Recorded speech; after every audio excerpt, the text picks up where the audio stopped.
Y bueno, yo voy a hablar de diversidad LGBTIAQ+, ¿vale?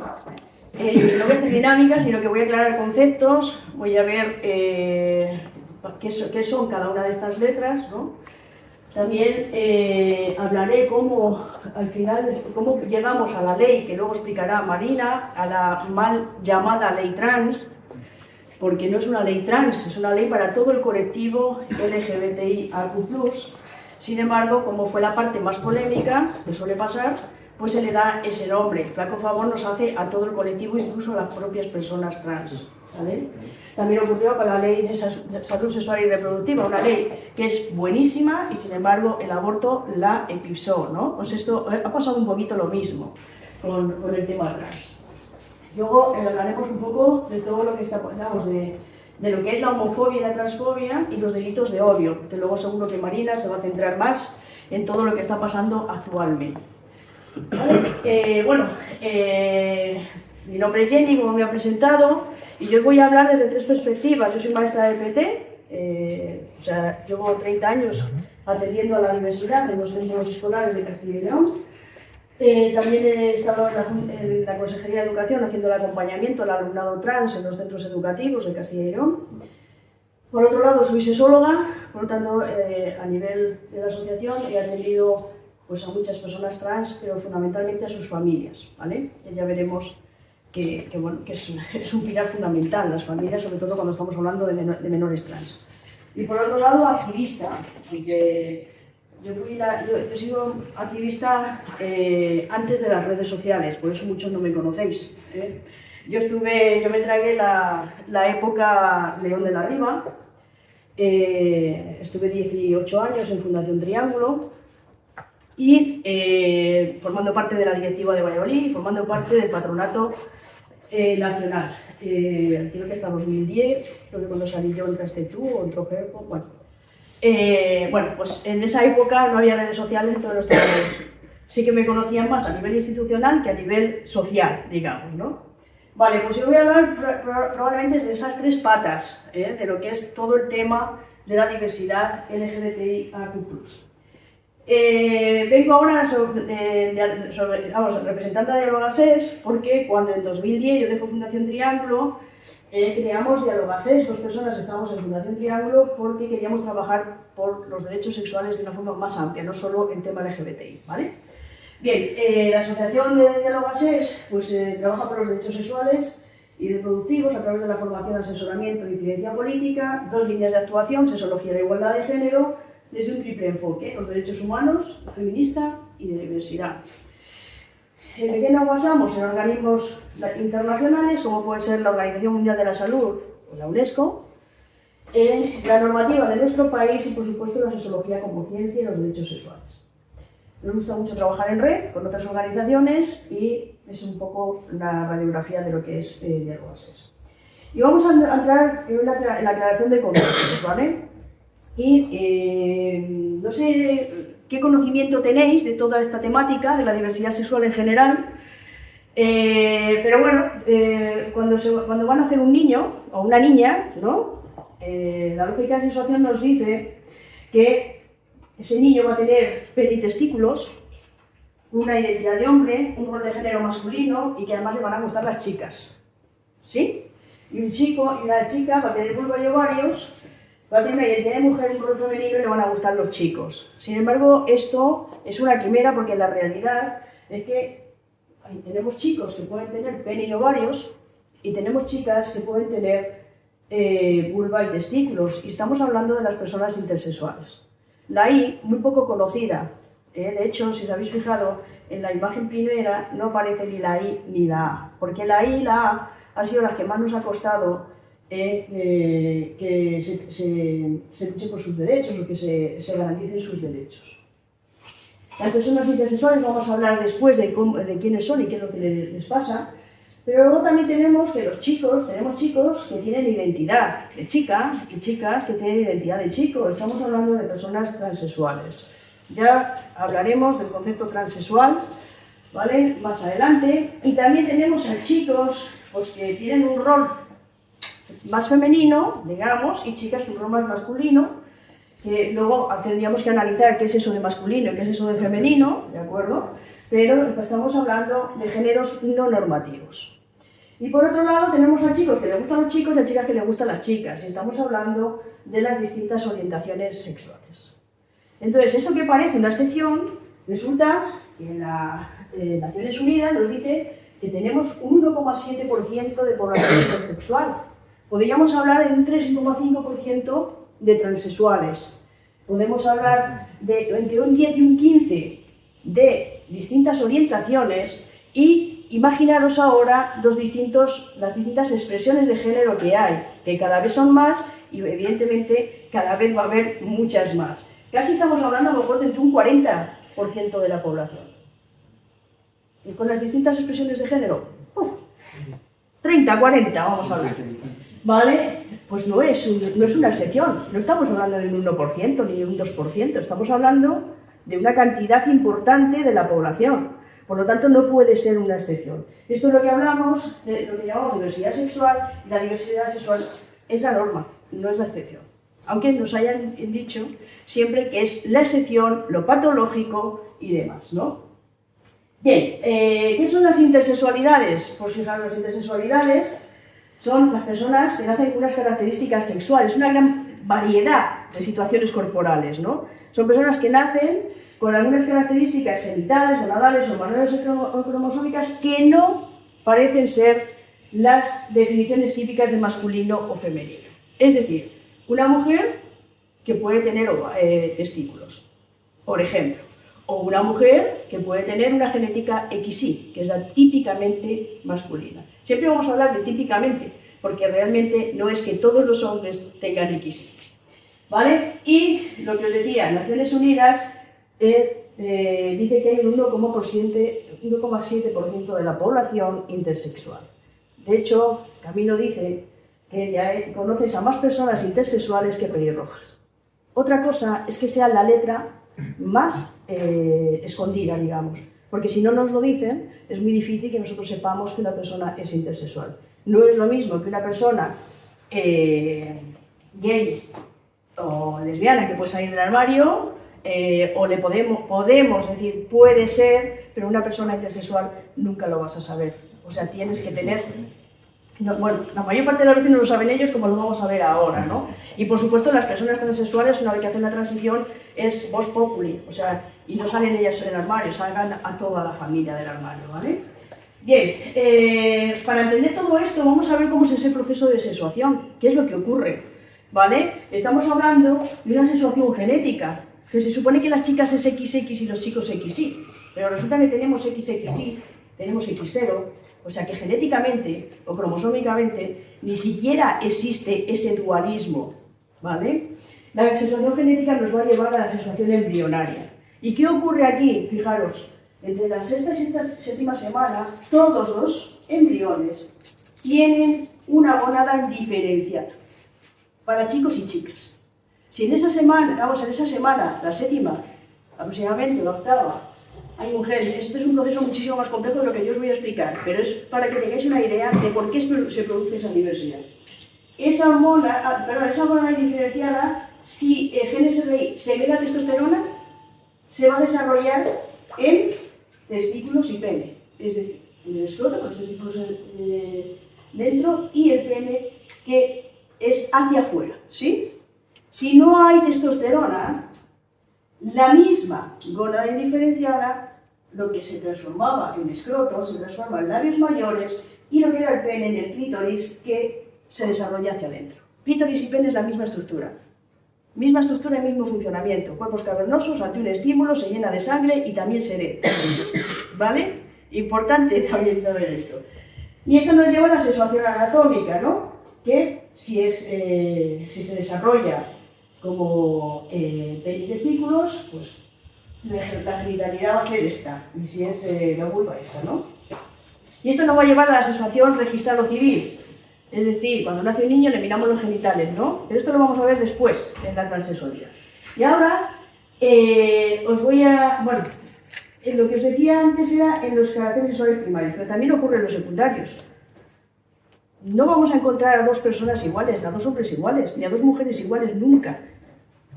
De hecho, incluso, vosotros cuando yo he entrado, ¿por qué sabéis que yo soy una mujer? Por estética física. Pero, ¿cuál? Dime algunas cosas que te identifican como mujer. Esencialmente, pechos. Pechos, Ejemplo, más. el pelo largo. Bueno, el pelo largo es una expresión de género. No, pero... Es verdad, mirad, si me miras por esta parte puede estar corto, por esta largo. Vale, ¿qué más cosas? Has dicho los pechos, ¿qué más cosas? Aparentemente No tener pelos largos. La voz. La voz, muy bien. Pues vamos a ver, seguro que conocéis a muchas personas, a muchos hombres que tienen una voz un poquito atiplada. Uno muy conocido, le tuvimos 40 años aquí, bajito y con bigote, ¿no? Gobernándonos. Y además le faltaba un testículo. ¿Vale? Pues, y sin embargo tenemos a muchas mujeres que pueden tener una voz muy grave. Por lo tanto, esto no es que solo sea de hombres o solo sea de mujeres. También podemos hablar de la barba. Tenemos a hombres imberbes y a muchas mujeres con mucho vello facial. Y habéis hablado de pecho. Hay muchas mujeres que apenas tienen el pecho y hombres que tienen un desarrollo mamario importante. Y si vamos a una analítica de sangre, tenemos a hombres con unos altos niveles de estrógenos y a mujeres con unos altos niveles de testosterona. Por lo tanto, nunca vamos a encontrar un hombre en este extremo y una mujer en este extremo, es decir, con todas las características típicas que se dicen que son una mujer, sino que todos vamos a estar en un continuo. Y vamos a hablar de que cada persona es una combinación única e irrepetible de rasgos masculinos y femeninos. Todas las personas vamos a tener rasgos masculinos y femeninos en distinto grado, intensidad y proporción. Y eso es lo que nos va a hacer que seamos personas únicas y irrepetibles, y va a haber tantas formas de ser hombres y mujeres como hombres y mujeres sexuadas va a haber en el mundo. Por eso podríamos tener una etiqueta por persona. Y por eso surgen cada vez más etiquetas, porque yo no encajo en este cajón. Y por eso queer abarca todo, ya veremos. Y lo del queer nos pone un poco nerviosos, ya veremos ahí. Vale, vamos a ver ahora, no sé si podéis dar, porque esto sí que no puedo dar yo al vídeo, ¿vale? Vais a conocer a una persona intersexual, Camino, ¿vale? Que nos cuenta un poquito su historia. Y es más fácil de hacernos a la idea de qué es una persona, de quién es una persona intersexual. Yo nací con unos testículos muy extendidos que me fueron extirpados con 13 años y con una vagina ciega, tras la cual no había un útero ni tampoco había ovarios. Las intersexualidades en plural es un concepto que solemos decir que es un término paraguas porque reúne muchas condiciones diferentes. Hace mención no a una orientación sexoafectiva ni a una identidad de género, sino a un tema básicamente corporal. Hace mención a las diferencias del desarrollo sexual que se pueden dar en cualquier persona. Y el desarrollo sexual no solo es lo que tenemos aquí abajo, los genitales, ¿no?, sino también pues, los cromosomas, el cariotipo, el funcionamiento de nuestro sistema endocrino, las hormonas que tenemos, las características secundarias, el vello corporal, el tono de voz.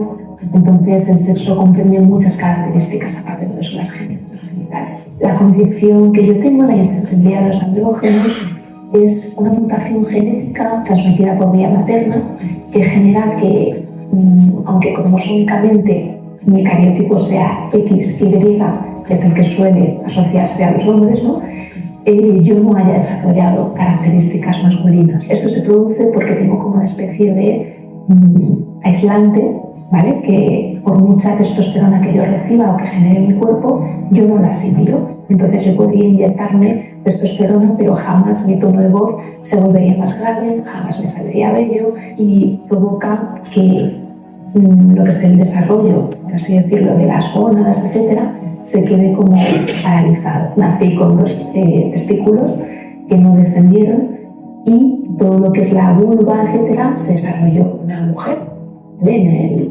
fenotipo femenino.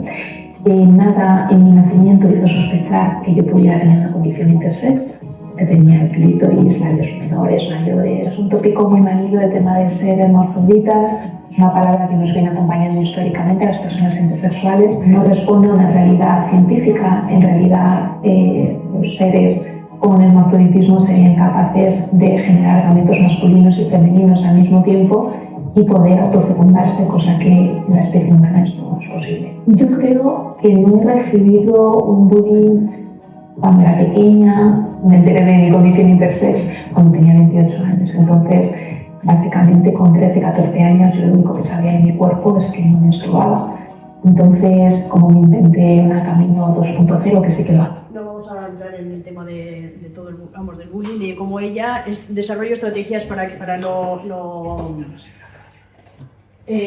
sufrirlo, ¿no? Pero fijaros, Camino se entera, bueno, volvemos aquí, ¿y qué pasa? Camino tiene XY.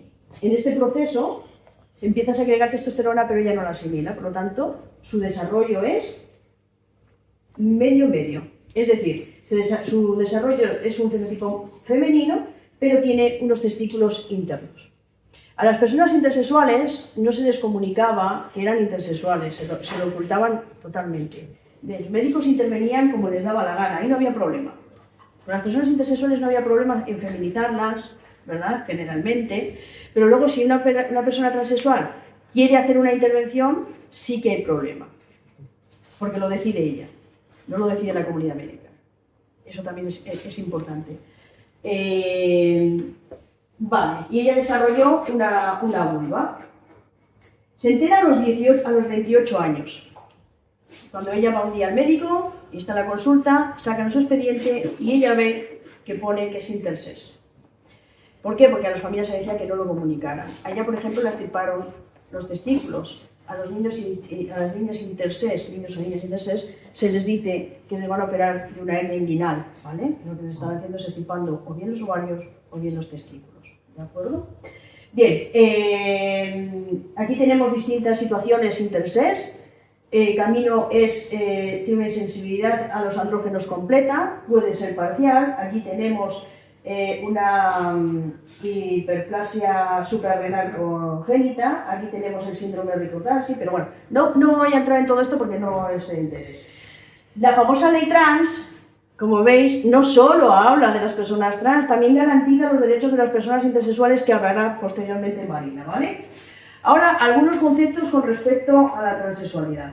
El sexo asignado es el que se asigna al nacer en base a unos genitales. Tenemos el sexador de pollos y el sexador de humanos, ¿no? Llega el ginecólogo o quien esté en el parto, la matrona, saca al niño, si tiene pene, niño, si tiene vulva, niña, ¿no? Y otra cosa es el sexo sentido, que es el sexo percibido, el sexo que yo soy, independientemente de mis genitales, ¿vale? Persona transexual es la que no se identifica con el sexo asignado al nacer, cisexual la que sí que se identifica, y vamos a hablar del término trans como un término paraguas, que ahora voy a hablar de por qué.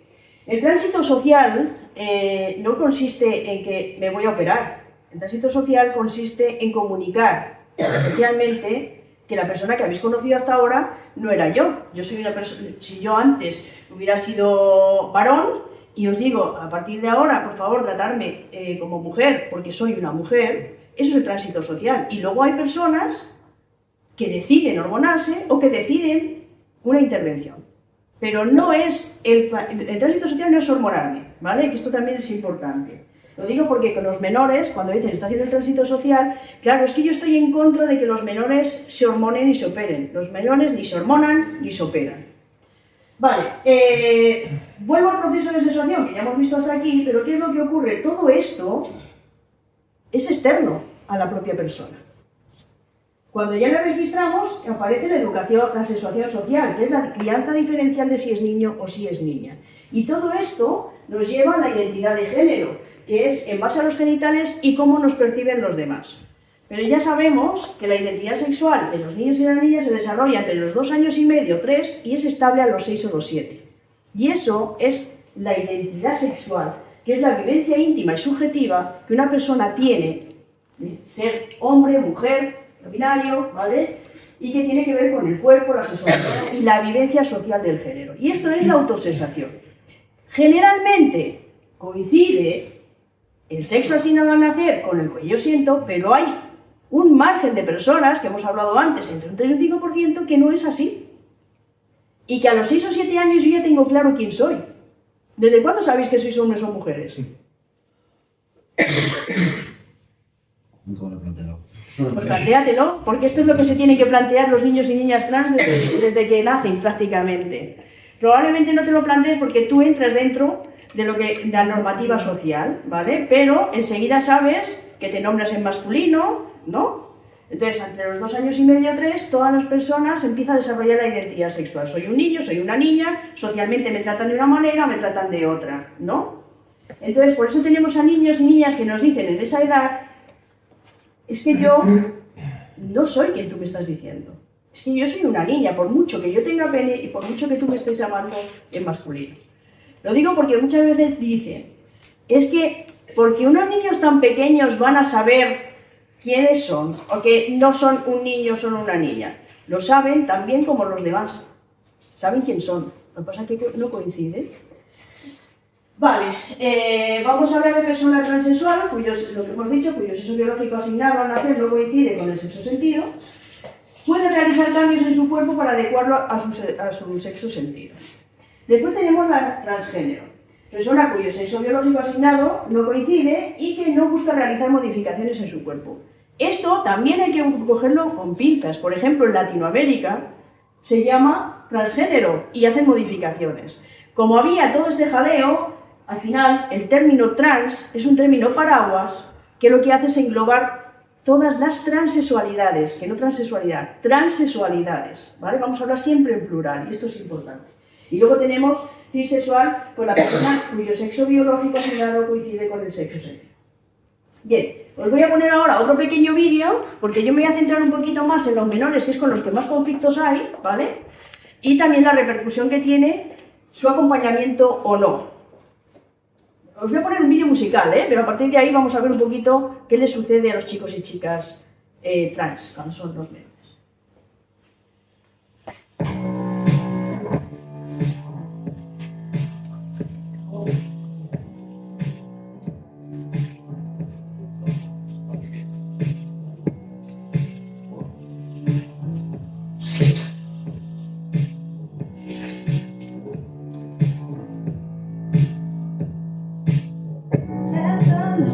Come through us, let's believe in ourselves, let's believe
Esto es un videoclip musical, pero es que refleja muy bien, pero muy bien, las situaciones de los menores trans. Lo único que no siempre es el padre que no lo acepta, otras veces es la madre. Esa es la única pega que yo le puedo poner al videoclip.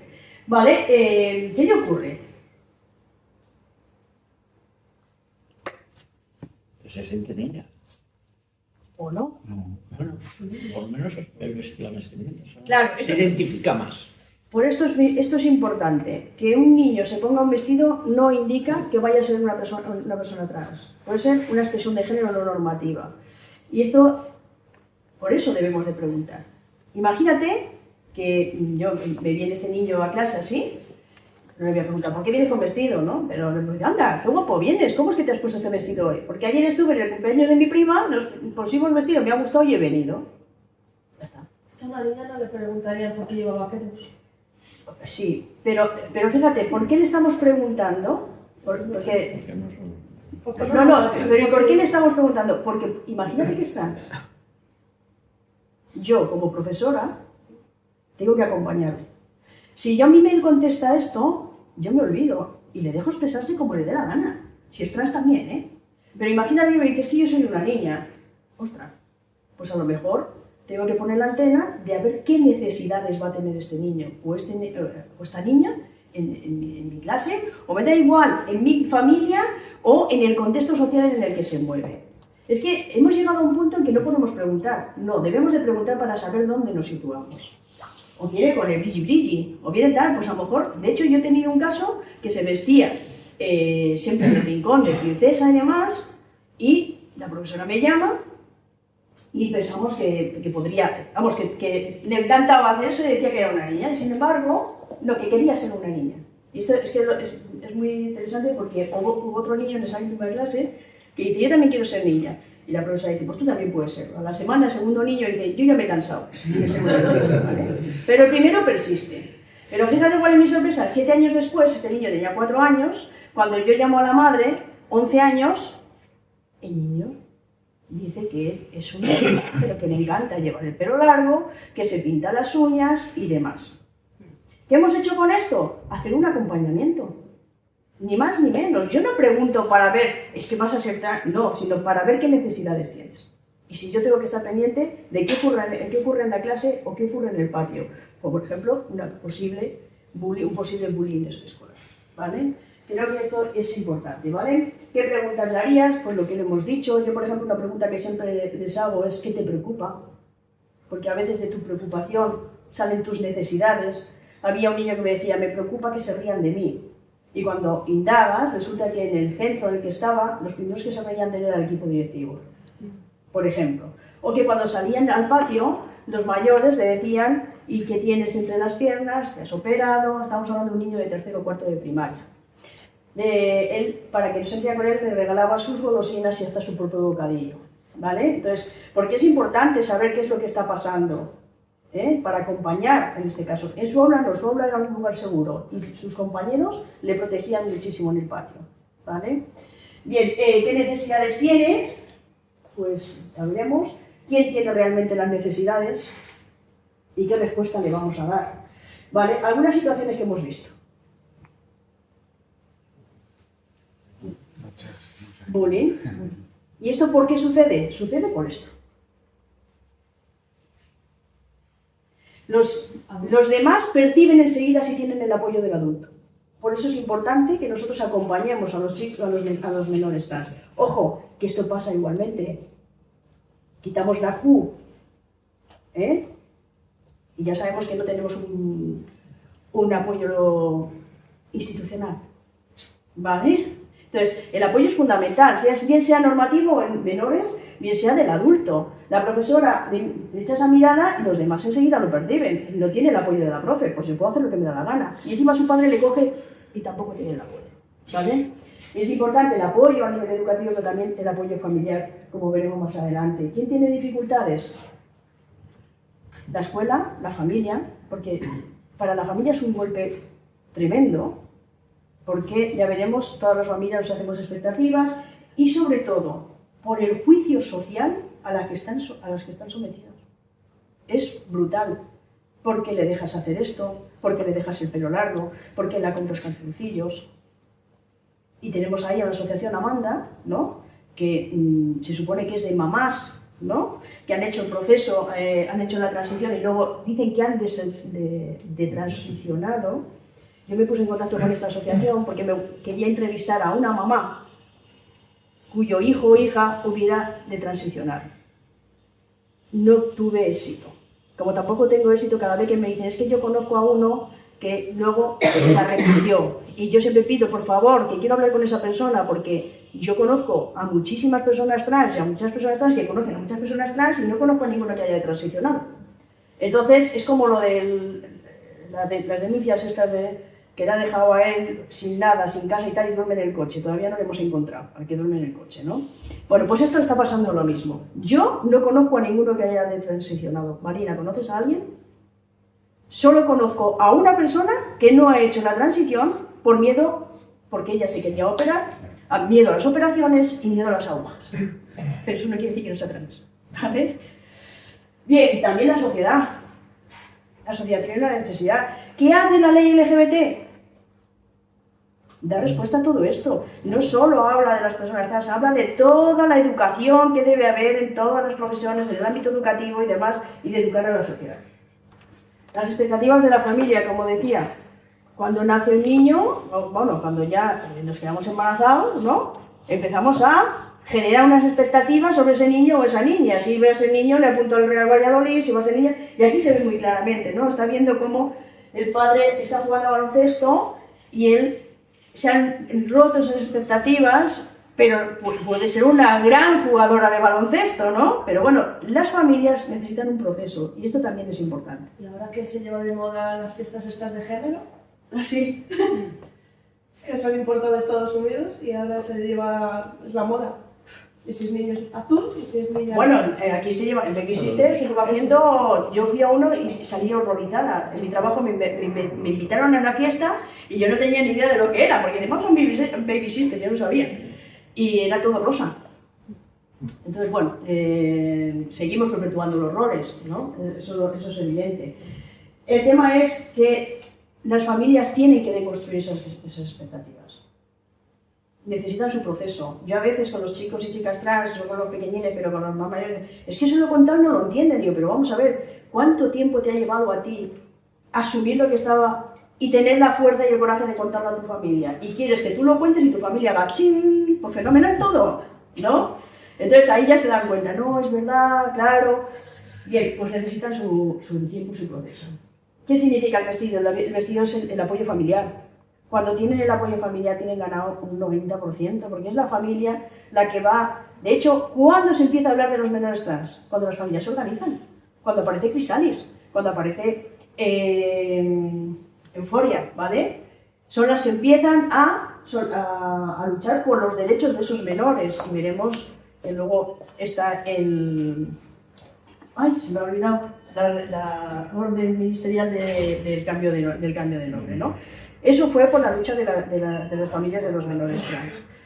Bien, importante, el tema de la transexualidad no es ninguna moda, ni han aparecido los menores trans de repente. Tenemos a todas las personas adultas trans que nos han contado cuál ha sido su situación negando su identidad. Estamos ante la primera generación de chicos y chicas trans que estamos validando su identidad. ¿Y qué es lo que sabemos? Pues fijaros, que antes de la transición, ¿qué nos dicen? Tenemos a niños con ansiedad, tenemos a niños diagnosticados de TDAH, medicados, con depresión, que, oye, y con un rendimiento académico bajo, y que después de la transición muchas de esas cosas desaparecen. Entonces, no estaremos muy equivocados. Evidentemente no sabemos lo que va a pasar dentro de 20 años con las personas trans que han decidido hacer la transición cuando sean menores, pero sí que tenemos datos de las personas trans a las cuales se les ha negado su identidad. Y me imagino que Marina puede hablar en primera persona y luego hablará más tarde. Vale. ¿Es una moda? Esto es otra, ¿no? La transición ya es una moda. Bueno, pues mirad, pues en Grecia ya estaba el hermafrodito, llegaron a Roma, y claro, en India, las buses en Oaxaca, los Omeyi y Maserelli en Panamá, Gunayala, o los Chuespiri en Estados Unidos. Se ha dado en todas las culturas y en todas las épocas de la historia. Por lo tanto, no es ninguna moda. Lo que pasa es que ahora las familias escuchan a sus hijos. Cuando sus hijos, antes, pues lo normal es un bofetón, ¿no? Porque que este niño, la culpa es tuya, quítale todas las muñecas o no. Vale. Voy a contar esto porque me parece muy interesante. Aquí el señor John Money, que nos hizo pues una gran sinvergoncería, ¿no? Bueno, este señor era un psicólogo neozelandés, dedicado en Estados Unidos, en los años 60-70, él cuestionaba el determinismo biológico, decía que todo era cultural, que todo era aprendido, ¿no? Y por aquella época ocurrió un hecho, y es que los dos gemelos judíos, haciéndoles la circuncisión, a uno le quemaron el pene con el láser, ¿vale? Entonces, en aquella época, y a veces en esta también, ¿qué es un niño sin pene? Una niña. Pues entonces, fabriquemos una niña. Se puso en contacto con John Money y dice, va, ¿qué caso para corroborar mis teorías, ¿no? Entonces coge y esa niña la extirpan los testículos, la crea en una vagina, la administran estrógenos y a la familia le dicen que no le cuenten nada. Y aquí tenemos a Brenda, ¿vale? Con su gemelo. ¿Y qué ocurre? Que sobre esta edad, a los 6 o 7 años, Brenda tiene rabietas, tiene ansiedad, dice que es un niño y demás. Este caso se tapa y aquí Hamilton Milton lo saca a la luz y dice las teorías de John Money no son ciertas. Aquí tenemos a David Reimer que ha hecho la transición. Bien, ¿qué decía John Money? John Money pensaba que la identidad estaba constituida por una genitalidad y una crianza diferencial. Hoy sabemos que eso no es cierto. La identidad sexual no tiene nada que ver con la genitalidad ni con la crianza diferencial. Es decir, que por mucho que tú me digas, eres un niño, yo no voy a cambiar a niña, si no soy trans. Porque eso también es otro tema. En los centros educativos yo he escuchado, es que tenemos otro mayor en cuarto de la ESO y entonces, como va mucho con él, le ha convencido a este de primero de la ESO. Y entonces se está dejando llevar, se está dejando manipular. No. Este crío lo que ha visto es un referente. A este le está pasando lo mismo que a mí. Y yo le dije al director, yo te reto a que de aquí a fin de curso a la secretaria la convenzas para que se cambie de sexo, o de género, o lo que quieras. Si lo consigues, digo, yo me retiro de todo esto. O sea, tú no puedes convencer a nadie que cambie su identidad sexual, ¿vale? Bien, ¿qué modelo hemos tenido hasta ahora? Y yo aquí ya te explico por qué llegamos hasta la ley, ¿vale? Pues hemos tenido un modelo patologizador basado en 2 códigos, el código CIE-10, donde nos dice que todas las personas trans son unos trastornados de la identidad de género. Tienen un trastorno, todos, ¿vale? Después el DSM-5 dice que, que los verdaderos trans tienen disforia de género. Porque ya veremos que el informe de disforia de género es el pasaporte para las personas trans. ¿Y qué ocurre? Que hubo muchas expectativas con el código CIE-11, ahí es donde surge todo el modelo antipatologizador o despatologizador de la transexualidad en Europa, que lo que dice es que desaparezca el informe de disforia de género y que no son personas enfermas.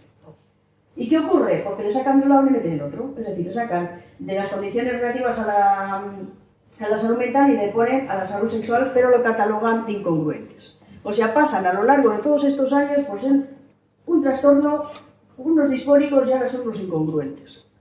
O sea, seguimos en la misma línea, patologizando.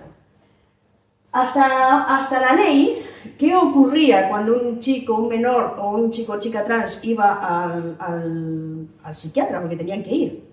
Porque eso es otro tema. Puede ser que yo sea una persona trans y no necesite ir. O puede que sí. Pero a lo mejor son por otros temas. Es porque la sociedad me está diciendo que soy un error de la naturaleza, pero no por mi condición trans. ¿De acuerdo? Y fijaros en los criterios en los que se basaban. El DSM-5 dice, marcar la incongruencia del sexo que el menor siente o expresa con el que se le asignó. Dice, al menos 6 meses. Cuando un chico o chica trans iba ya al psicólogo, llevaba años. ¿Qué 6 meses? Es absurdo. Y luego, malestar clínicamente significativo. Os he puesto en negro, poderoso deseo, fuerte preferencia, marcada preferencia por los compañeros de juego, marcado disgusto por la anatomía sexual. Y dices, bueno, vamos a ver. Yo estoy en este despacho, soy psicóloga, Marina está en ese, ¿y qué es para ti un poderoso deseo? ¿Qué es para mí un malestar significativo? Son criterios totalmente subjetivos.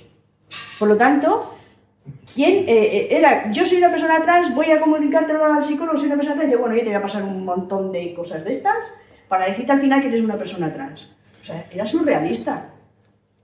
Bien, los tratamientos hormonales, pues podían acceder a los tratamientos hormonales siempre y cuando tuvieran el pasaporte que era el informe de disponibilidad.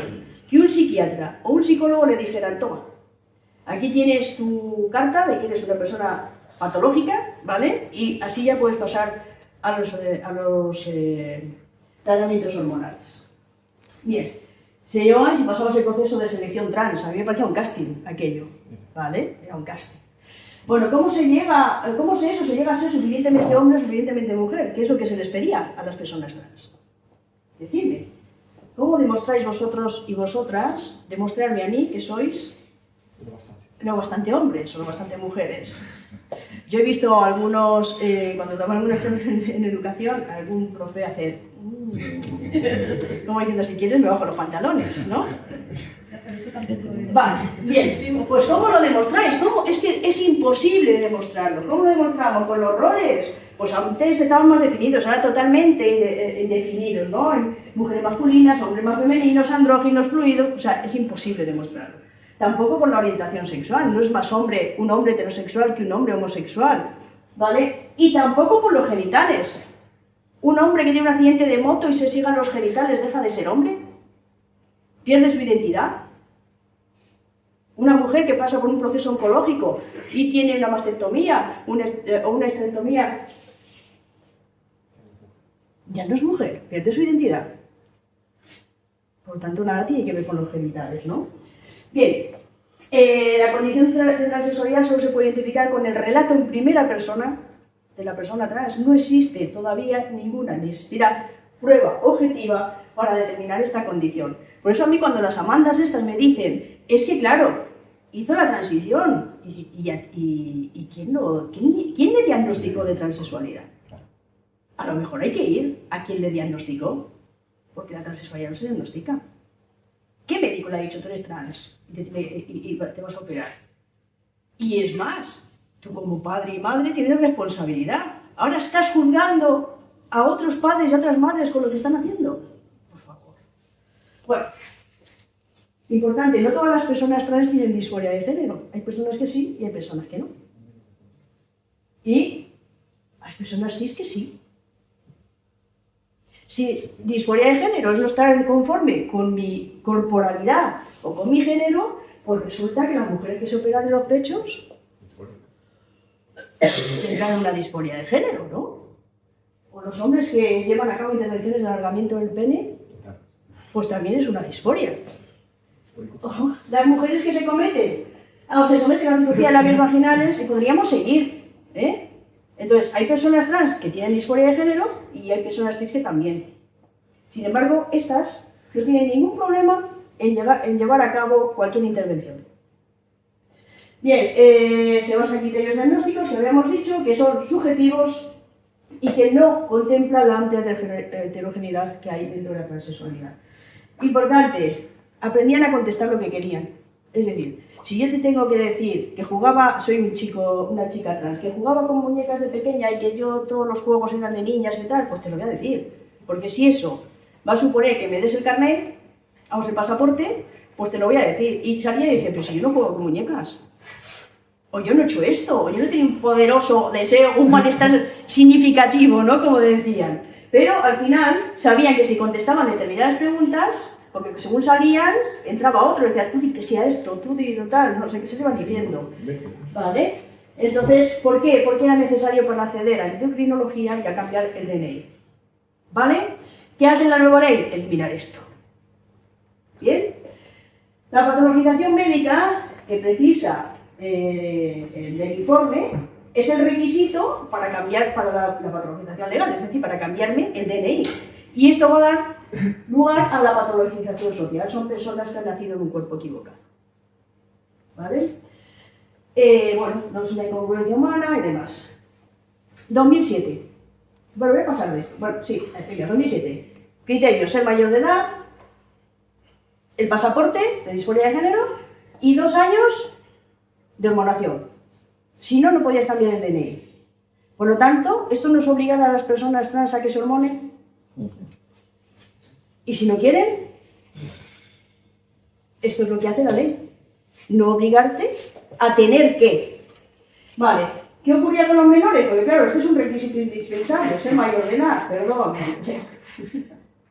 Ser mayor de edad. Entonces, a través de la lucha de las familias de menores trans, como puede ser Fisalis y Euforia, pues consiguieron esta ley, perdón, ¿qué era esto? Una instrucción, ¿no? Instrucción. Era una instrucción donde se permitía a los menores cambiar el nombre, no el sexo. O sea, en mi DNI cambiaba el nombre, pero seguía el sexo biológico, ¿sí?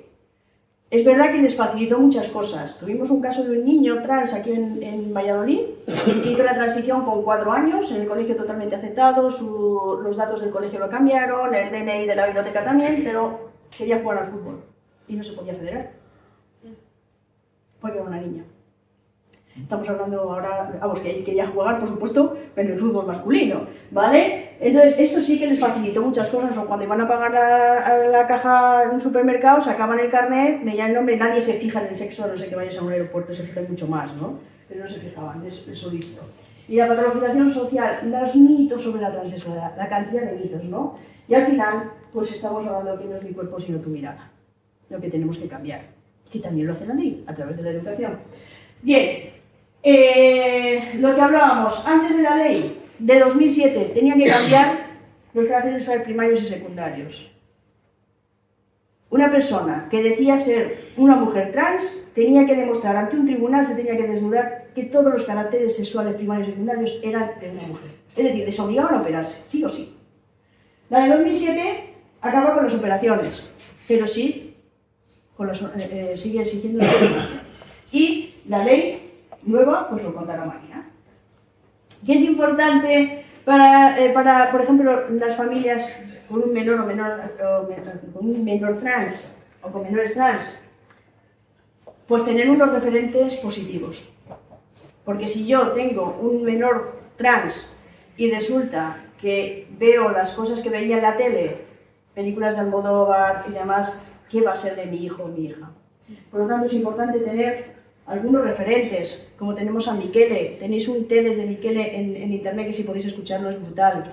Tenemos a Leo Mulio. Leo Mulio estuvo en Europa trabajando por la despatologización de la transexualidad. Él es psicólogo trans. Él es Miquel Misé, sociólogo trans. Tenemos a Nayane, la niña más pequeña que salió en televisión diciendo que era una persona trans. O también tenemos a Elsa.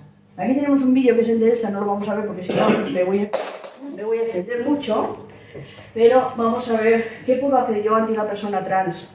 Esto son 4 pinceladas que podemos hacer todo el mundo. Llamarle por el nombre social que te indique. Si te está diciendo que soy Marina, yo por ejemplo dejé las redes sociales con todo este tema. Cuando sacaban los nombres de las personas trans anteriores. ¿Vale? Supongo que luego hablarás de todo esto, hablarás del fenómeno Sonia Gascón, que también es interesante. Vale. Trátale conforme al género que corresponde a su identidad, es decir, si te dice que es una chica, pues trátale con el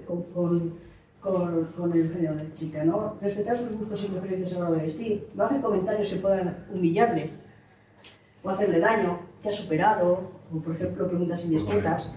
¿Te has superado? Imaginaros que a vosotros os están diciendo cómo tienes los genitales. ¿Les tienes bonito, feos? ¿Te vas a operar? ¿Qué vas a hacer? O sea, son preguntas que no hacemos habitualmente porque a las personas trans nos interesa tanto sus genitales. Procura generar un espacio de confianza y seguridad. También no divulgar la condición de persona transexual. Es decir, si una persona transexual me lo dice, yo no lo voy a ir diciendo a los demás. Será ella o él quien lo tenga que decir. Y por supuesto no divulgar fotos, imágenes de ellas, de estas personas antes de su tránsito. Esto ha pululado por las redes brutalmente y es además un delito, es un delito. Lo que tenían que hacer las personas trans es denunciar a estas personas. No lo es, no lo es. Denunciaron No es delito. fotos. Yo no puedo divulgar fotos de otra persona, esa persona me puede denunciar. Si son fotos públicas, no tiene nada que hacer. Al menos eso dice la fiscalía. Bueno, pues habrá que pelear porque Ya cambie eso, ¿no? estamos en ello, Vale, importante a las familias trans, escuchar el relato de las personas trans y de sus familiares, explicar cómo entendemos la transexualidad desde la sexología. Esto es lo que hacemos nosotros desde Dialogases, ¿eh? Dejarse y expresarse los niños y niñas trans como deseen. Acompañamiento en el tránsito social cuando ellos lo decidan. Esto es importante, respetando sus ritmos. Tuvimos un caso de una niña que dice que va a hacer el tránsito, va a su madre al colegio, espera noviembre, y dice en enero la niña viene con el nombre de niña, vistiendo de niña y demás, ¿no? Y entonces el director le dice, bueno, quinto de primaria, que espera secundaria, que así ya el cambio es mucho mejor, porque allí no la conoce nadie. Eso es lo peor que le podemos decir a una niña trans o niño trans. Decir públicamente, hacer el tránsito social, a mí me parece un hecho heroico, en un menor. Imaginaos que lo tenéis que hacer vosotras como adultas, o vosotros. Imaginaos un niño. Entonces, no le podemos decir espera, lo que tenemos que hacer es, ahora es cuando estás preparado, ahora te acompañamos. Entonces, cuando ellos lo deciden y respetando sus ritmos, apoyo y acompañamiento a las familias en su particular proceso, ya lo he dicho. Una de las cosas que también sale en el vídeo, que salen ahí discutiendo, es un proceso tan complicado para las familias, porque les sacan del armario, no es como el gay, ¿no? Que sale, pero un niño, una niña trans que nace en un pueblo, pues imaginaros que antes todo el mundo lo ha conocido como Carlos y ahora María, o sea, saca a toda la familia. La familia de origen pesa también, ¿eh? La abuela. Es que le dejas tú ponerse el pelo largo, le has comprado calzoncillos. Tuvimos un caso de un niño trans que solo dejaba llamarle por el nombre femenino a su madre, porque la abuela culpaba a la madre de que le dejara ser un niño. O sea, el niño con 4 años se convierte en protector de su madre. Son súper maduros. Es increíble. ¿Vale? Y poner en contacto con otras personas o familiares trans, informar del tratamiento médico que cada uno decidirá su itinerario. ¿Vale? A lo mejor no es tan difícil hacer esto por alguien. Es un peso el que llevan los chicos y chicas trans antes de decirlo, que es brutal. Cuando lo dicen, a lo mejor ya no tienen más necesidades. Luego ya es la familia, el entorno, ¿vale? O a veces sí, si están sufriendo. Vamos a ver la orientación del deseo. Pues esto es más claro, ¿no? Todo el mundo lo tenemos claro. Homosexual, lesbiana, gay, no me voy a entretener en esto, ¿vale? Bisexual, persona que se siente atraída eróticamente y afectivamente por hombres y mujeres. Asexual, que no se siente atraído por nadie, ¿vale?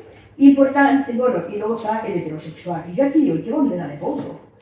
¿Quién es el heterosexual así hegemónico? Pues Abascal. Venga. La bandera de los heterosexuales, de algunos, ¿vale? Bien, surgen nuevas etiquetas con las que las personas buscan identificarse, lo que decía antes, por lo tanto cada vez van a ser más etiquetas. La ley también habla de las personas gay, lesbianas, de orientaciones, y vamos a ver el término queer, ¿vale? Persona que vive su identidad y orientación sexual de manera fluida, sin sentir la obligación de etiquetarse. ¿De acuerdo? Una persona queer transita por la identidad, la orientación sexual y la expresión de género, sin decir yo soy gay, soy lesbiana, soy trans, sino que va transitando por esos 3 conceptos. Las teorías queer rechazan la clasificación de los individuos en categorías universales y fijas, ¿vale? Esta imagen yo creo que nos dice mucho, ¿no? Ni ellos ni ellas, sino nosotros, y además desde la interseccionalidad. Somos muchas personas, cada una muy distinta, y abarca todas. Las teorías queer cuesta mucho, porque el ser humano necesita certezas. Necesita saber, ¿eres esto o eres esta? Funcionamos por categorías. ¿Y qué ha pasado en el PSOE? Pues el bipartidismo de lo queer, es decir, o eres hombre o eres mujer, ¿no? Por lo tanto, ha rechazado todo el tema de esa fluidez que puede haber entre los géneros y las identidades. ¿Qué significa esto? ¿Que no vayamos a atender a las personas queer desde los colectivos? No. Pero sí que es crear un estado de opinión. Es decir, las personas queer, ¿qué son ahora? Además de raros, ¿no? Porque la palabra queer significa raro, ¿no? ¿Qué es lo que pasa con las personas queer? O sea, ya toleramos a los gays porque ya sabemos lo que son, ¿no? Son homosexuales, les gustan, tenemos un concepto claro. Pero eso de queer yo no lo tenemos muy claro, así que, ¿vale? Bien, aquí tenemos ya una creación de conceptos. La identidad sexual es a nivel cerebral, podemos ser hombre, mujer o no binario. La orientación sexual, esta ya es más fácil, es por quién me siento atraído, no más fácil, sino la que llevamos más tiempo trabajada y ya todo el mundo sabe lo que es un gay, una lesbiana y demás, ¿no? Sexo biológico, macho, hembra o intersexual, tiene que ver más con la genitalidad, con la fisiología, y la expresión de género masculino, femenino, género fluido, ¿vale? Es un resumen de lo que hemos visto. Y ahora me gustaría que hicierais un ejercicio que pensarais que estamos aquí en un círculo, ¿vale? Y cada vez que salga una frase, daríais un paso hacia atrás, si lo habéis escuchado o no, ¿vale? Llamar maricón o boyera a alguien. El matrimonio es la unión entre un hombre y una mujer, como Dios manda, ¿vale? A mí no me parece mal, pero que lo hagan en su casa. Los niños tienen pene y las niñas vulva, que no te engañen. ¿Por qué tiene que haber el Día del Orgullo LGBT+? ¿Y el Día de los Heterosexuales? Sí, ¿no? Todo esto lo hemos escuchado. Yo de pequeña jugaba a juegos de chicos y no por eso me siento chico. Si mi hijo fuera gay, trataría de reconducirlo. ¿Por qué tenemos que pagar todas las operaciones de las personas trans por su capricho? Todo esto lo habéis escuchado, ¿no? Habéis dado muchos pasos, me imagino. Nos hemos salido de los... Eso es lo que nos pasa a las personas LGBTIAQ+. Que nos están llegando constantemente desde que somos pequeñitos y pequeñitas estos mensajes. Por lo tanto, estamos en los márgenes de la sociedad. Y lo que estamos luchando constantemente es por ganarnos el espacio público. Y por eso salimos a la calle, por eso nos manifestamos, por eso luchamos por nuestros derechos. Las personas heterosexuales no tienen que escuchar esto. Ellos transitan por el espacio público sin ningún problema. Bien, ¿y de dónde venimos?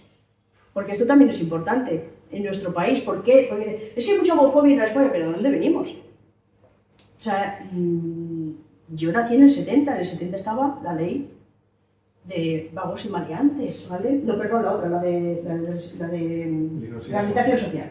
La de ley de vagos y maleantes, estamos hablando de que bueno, es de la República, ¿eh? Es de la República, no quiero decir nada, ¿eh? Pero es verdad que no se aplicaba. Es en 1954 cuando añade sí, pero la represión de los homosexuales fue más en el franquismo, fue en 1954. Y para poder ejecutar bien esta ley, pues se creó un campo de concentración en Tefía, ¿de acuerdo? Fuerteventura. Si tenéis oportunidad de ver Las noches de Tefía, es muy interesante, una serie, no sé en qué plataforma está. En la 3 Media, Las noches de Tefía cuenta la historia de este campo de concentración, donde hubo unos 400 presos LGBT, vamos a poner. Aquí tenemos a Octavio García, uno de los supervivientes, que nos contó el horror de aquel campo de concentración. ¿Cuándo terminamos con esta ley? Cuando el 5 de agosto de 1970 se aprueba la Ley de Peligrosidad y Rehabilitación Social. Ya cerramos el campo de concentración, pero abrimos, bueno, esto ahora es un albergue, el campo de Tefía, ¿vale? Abrimos 2 cárceles, ¿vale? Para homosexuales. Y como teníamos un señor ahí, el Vallejo Nájera, que se lo pasaba muy bien haciendo experimentos con las personas homosexuales, y su camarilla, esta gente se pensaba que los homosexuales eran activos y pasivos. Ya sabemos qué significa esto, ¿no? Entonces dice, bueno, si les metemos a los activos en una cárcel y a los pasivos en otra, pues acabo con la homosexualidad, ¿no? Entonces los activos se hacían pasivos, los pasivos se hacían activos, entonces es imposible acabar con la homosexualidad. Y aquí tenemos la cárcel de Badajoz para pasivos y la cárcel de Huelva para activos, ¿vale? O sea, venimos de una sociedad que nuestras abuelas han vivido esto y se lo han inculcado a nuestras madres, a nuestros padres y madres, y también ellos con sus miedos de que mi hija sea homosexual o no, ¿vale? Bien, esto es una placa que hay ahora en reconocimiento por todo lo que pasó allí, y os voy a contar un poco la historia de Antonio Ruiz, el primer represaliado por ser homosexual. Este hombre estuvo en la cárcel con 17 años, por cierto, estuvo aquí en Valladolid, le trajimos cuando estaba yo en Fundación Triángulo, el 28J a la Plaza de la Universidad, que por cierto, lo voy a decir, durante todos esos años, hasta 2015, el único partido que apoyó los derechos de las personas LGBT fue Izquierda Unida. Luego ya en 2015 subimos la bandera ya todos. Pero los únicos que recogían las reivindicaciones fue Izquierda Unida. Bueno, este hombre vino a la plaza de la universidad y me contó su historia. Con 17 años le dice a su madre que es homosexual. Que es homosexual, que le gustan los hombres, porque ni siquiera había tenido una relación con ningún hombre. Su madre se lo cuenta a una monja, la monja le denuncia a la policía y esa misma noche fueron a su casa por él. Estuvo en la cárcel de Badajoz por homosexual. Lo que dijeron cuando entraron a la cárcel, podéis salir con él lo que queráis porque es maricón. Él dice que nunca había tenido una relación homosexual. Su primera experiencia, ¿qué fue? Una violación en la cárcel, ¿vale? Este hombre, ya en los años 2000, yendo por la carretera, en el coche le para la Guardia Civil y al ver sus datos y comprobarlos, ven que todavía está su expediente. Entonces él crea la asociación y consiguen que le indemnizaran por ser la primera persona indemnizada por estar en la cárcel como homosexual en el franquismo. Entonces venimos de todo esto. O sea, no es que la homofobia ahora... Mira, es que ahora los niños, los chicos y las chicas son muy homofóbicos. No, transfóbicos, no, perdón. Ojo, que el PSOE quite la Q, es que en el PSOE no todos eran chupirende, vamos, que había homófobos y transfobos. Vale, factores y actores. Podemos poner nombres en el libro. Bueno, yo ya ahí no entro. Factores y actores que han intervenido en la consecución de los derechos, pues el trabajo de los colectivos LGBT, ¿vale? Durante todos estos años. Y también la apertura y legalización.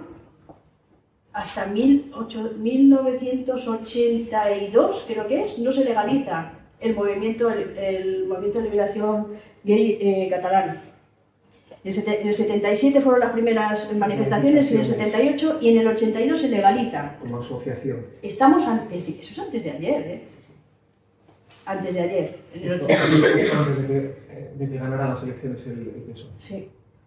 La publicación de libros, textos con argumentos que han contribuido a generar opinión, un estado de opinión. Ahí también las ONG, tanto Gogan como la FER, Fundación Triángulo, sacaron muchísimos estudios, libros como por ejemplo orientaciones con muchísimos datos, con rigor científico, que han ayudado a crear un estado de opinión. Visibilización de personas LGBT que se van a convertir en referentes, estamos hablando como puede ser Pedro Cerolo, Carlo Antonelli.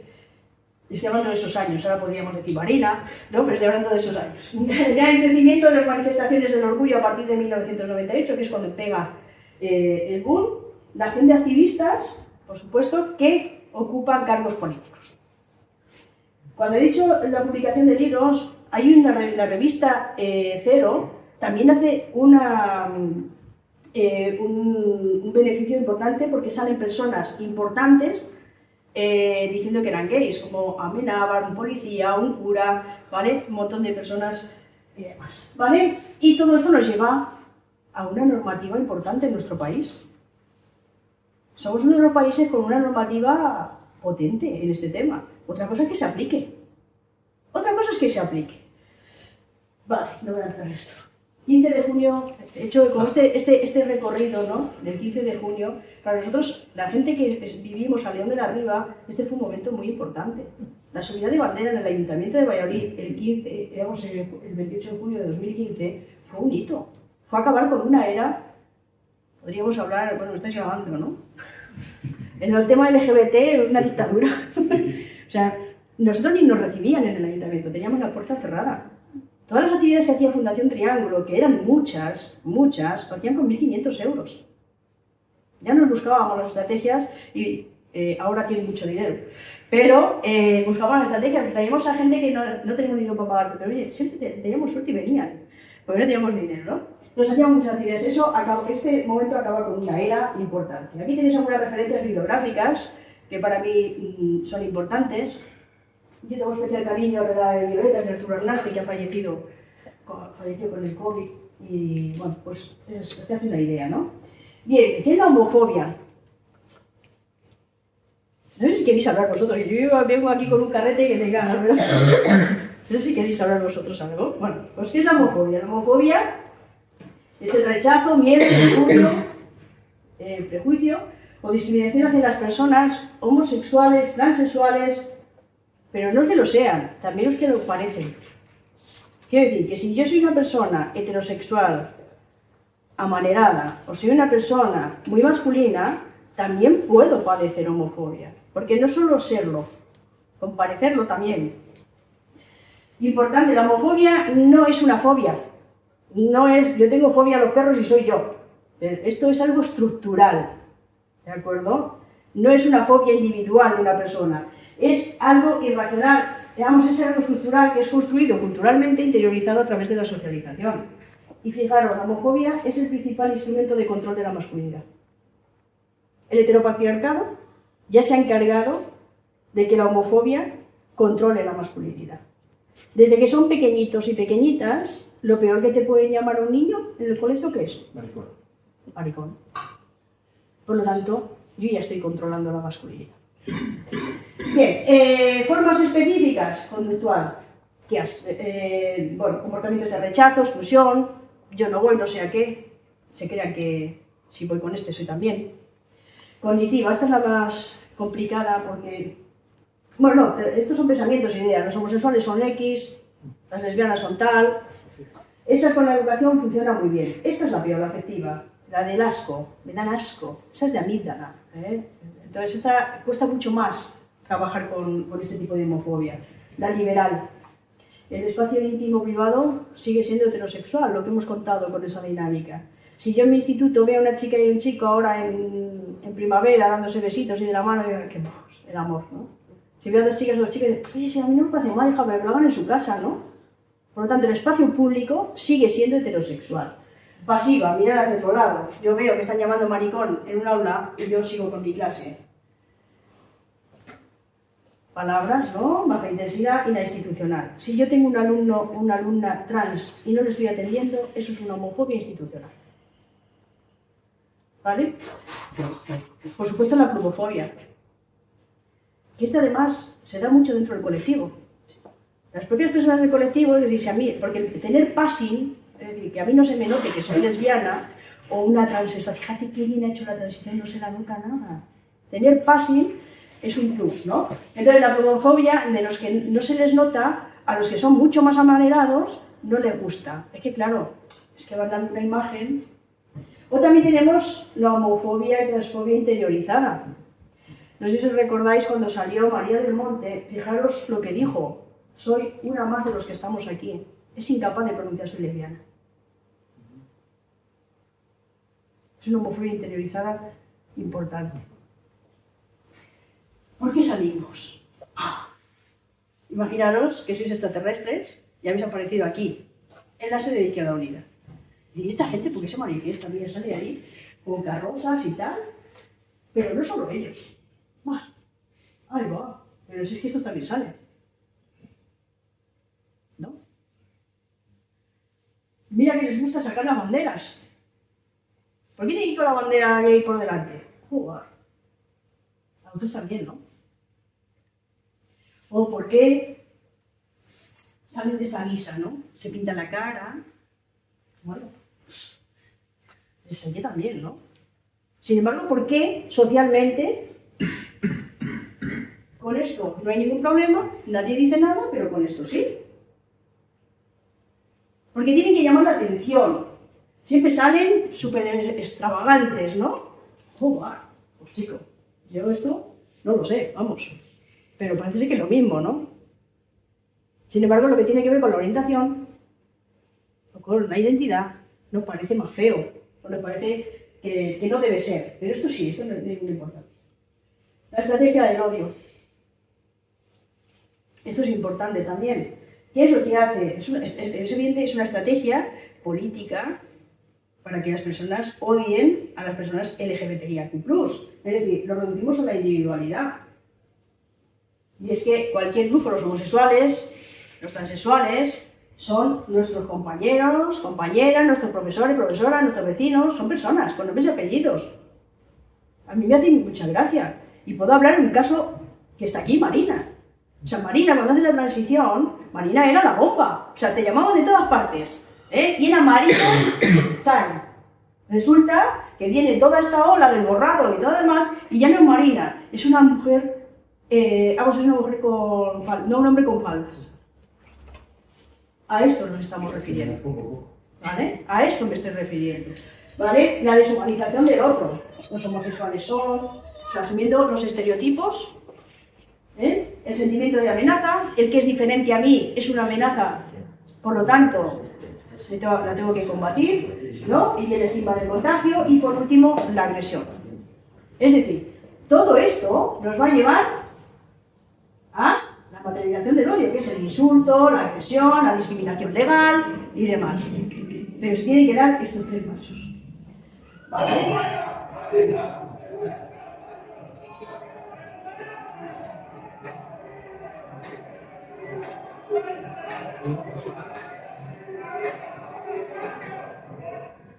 Una manifestación por el barrio de Chueca, sin permiso. No tenían permiso para hacer esta manifestación y acompañada de la Policía Nacional. ¿Vale? Entonces, esto es lo que tenemos y lo que podemos tener, lo que vamos a tener. Por cierto, he tenido 2 casos, una chica trans de secundaria que se viene de Estados Unidos para España y una profesora que tiene una hija trans que ha pedido asilo político en España.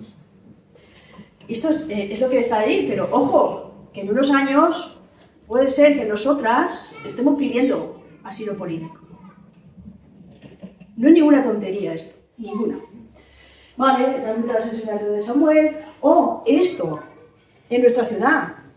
Esto es brutal, y esto no es del alumnado. No es del alumnado, esto es del profesorado. Se ven claramente en el lenguaje que utilizan. El alumnado ahora mismo, ya lo de el coito anal, una costumbre saludable, es que no... la impresora que utilizaron.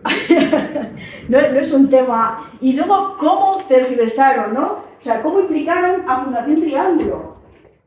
¿Cómo implican a la universidad? Una actividad organizada, por supuesto, por una entidad LGBT y una actividad elaborada por la universidad. O sea, ¿cómo manipulan todo esto? Vale, delitos de odio. Importante también, 2020. Fijaros, la tercera forma o categoría con más delitos, orientación sexual. Empeorado, ¿sí? Aquí tenemos 2023.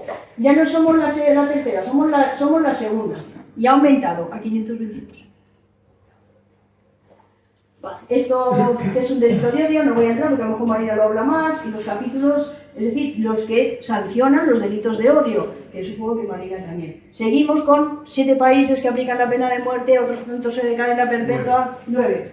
Y a mí me gusta terminar, con esto ya termino porque creo que Marina va a continuar ahora con el tema de la ley, pero me gusta terminar siempre con este vídeo. Si me puedes poner... Es un vídeo elaborado por ILGA, Portugal, de 2005. Y todavía no lo hemos conseguido.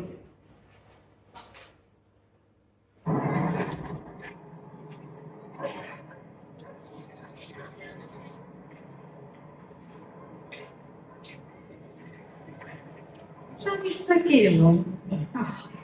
Parece impossível. De manga curta com um fio destes.